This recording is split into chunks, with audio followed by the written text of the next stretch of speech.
안녕하세요, 사랑하는 우린교회 성도님들. 오늘도 여러분들의 든든한 말씀 한 끼를 책임지는 5분 요리사 박효빈 전도사입니다. 예스 예스 예스. 오늘도 갈라디아서 말씀을 통해 변질된 복음을 수리하고 올바른 복음을 지키는 시간이 되기를 소망합니다. 오늘 우리가 함께 묵상할 말씀은 갈라디아서 2장 말씀입니다.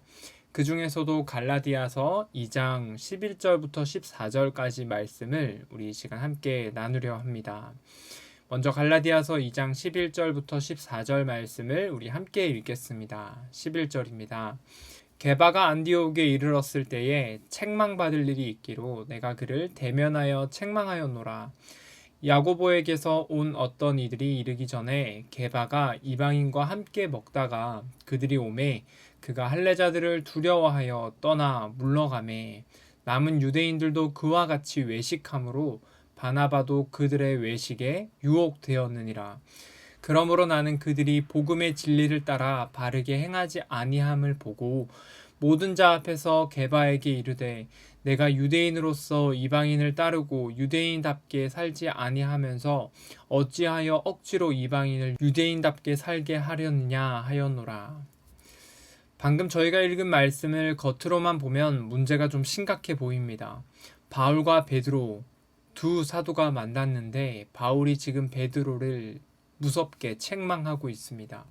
더욱이 여기서 책망하다라는 단어는 비난, 정죄, 면박에 가까운 수준입니다.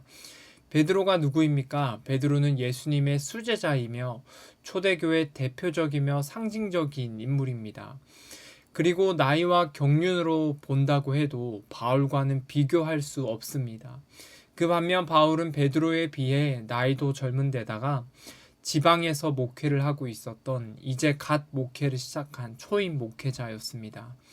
그런데 베드로가 얼마나 큰 잘못을 저질렀길래 젊은 바울이 이렇게 비난과 정죄를 할 수 있었을까요? 바울이 그렇게 한 이유를 보면 베드로의 식사 예법이 바뀐 게 문제가 되었습니다. 12절 말씀을 제가 읽겠습니다.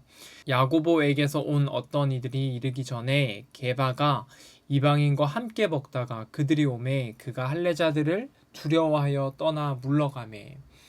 구약의 정결법에는 즉 율법에는 식사 예법이 정해져 있었습니다. 이방인과 또 부정한 자와 함께 먹지 말라는 등등 많은 예법이 있었습니다. 그런데 예수님이 오심으로 인해 이 예법 즉 의식법은 아무런 소용이 없게 되었습니다. 그리고 하나님께서는 심지어 베드로에게 환상을 통해 이 의식법이 끝난 이유에 대해서도 친히 보여주셨습니다.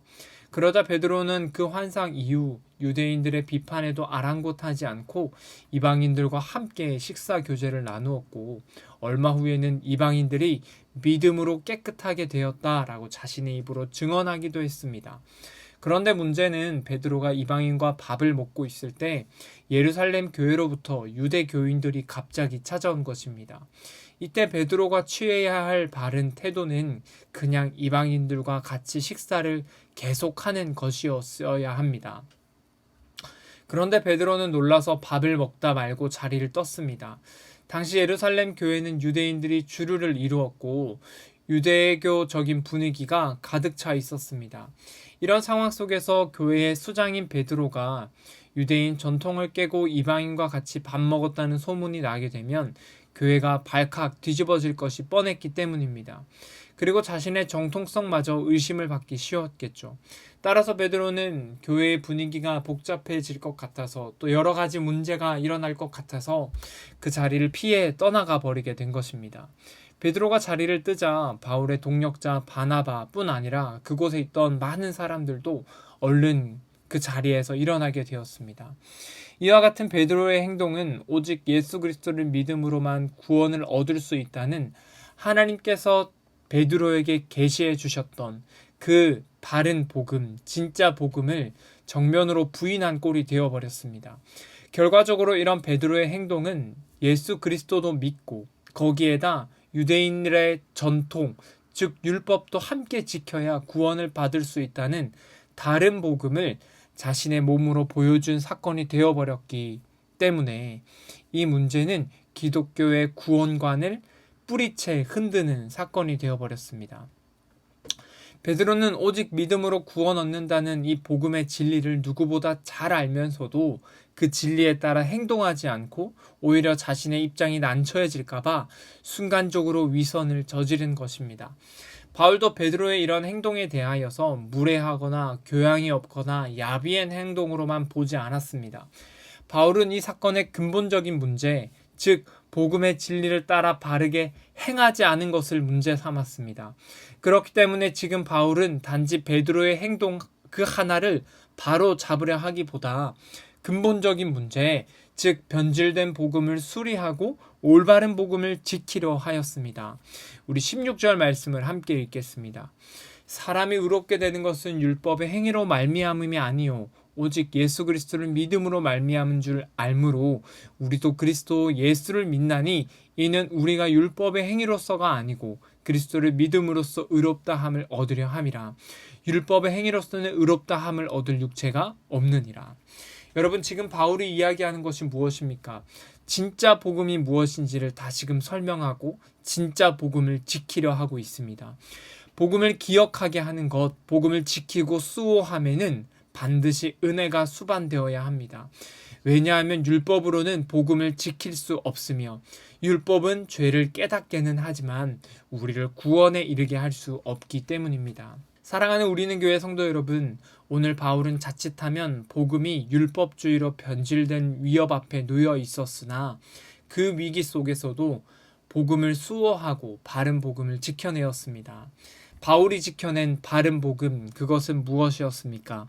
사람이 의롭게 되는 것은 오직 예수 그리스도를 믿는 믿음으로 말미암는 것, 즉 은혜에 기반한 복음이었습니다. 우리 바울의 마지막 고백 20절부터 21절까지 말씀을 함께 읽고 마무리하겠습니다. 20절입니다. 내가 그리스도와 함께 십자가에 못 박혔나니 그런즉 이제는 내가 산 것이 아니요 오직 내 안에 그리스도께서 사시는 것이라. 이제 내가 육체 가운데 사는 것은 나를 사랑하사 나를 위하여 자기 자신을 버리신 하나님의 아들을 믿는 믿음 안에서 사는 것이라. 내가 하나님의 은혜를 패하지 아니하노니 만일 의롭게 되는 것이 율법으로 말미암았으면 그리스도께서 헛되이 죽으셨느니라. 사랑하는 여러분, 오늘 하루도 우리의 삶 속에서 하나님의 은혜를 패하는 다른 복음이 있다면 그것이 무엇인지를 한번 돌아보고 바울처럼 진짜 복음을 지키고 수호하는 복된 삶을 사시기를 간절히 소망합니다. 오늘 하루도 파이팅 하십시오.